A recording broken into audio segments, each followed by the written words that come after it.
અમારા જે બટાકા ધોઈ અને રેડી રાખ્યા છે, જેનો વઘાર કરી રહ્યા છે. જીરું નાખી દીધું, કટકી મરચાં અને મીઠો લીમડો નાખી દીધો અંદર.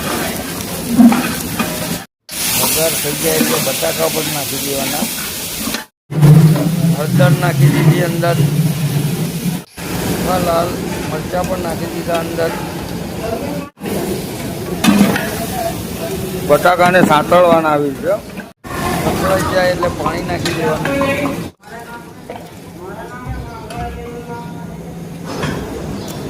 માપસર નમક નાખી દીધું, કસ્તુરી મેથી પણ નાખી દીધી અંદર. ટામેટા પણ નાખી દેવાના અંદર. બટાકા બફાઈ જાય ત્યાં સુધી ચડાવવા દેવાનું. મોટા રસોડામાં બટાકાની રસાદાર સબ્જી કેવી રીતે બને છે તે આપણે રેડી થઈ ગઈ છે મિત્રો. તમે પણ ઘરે બનાવજો.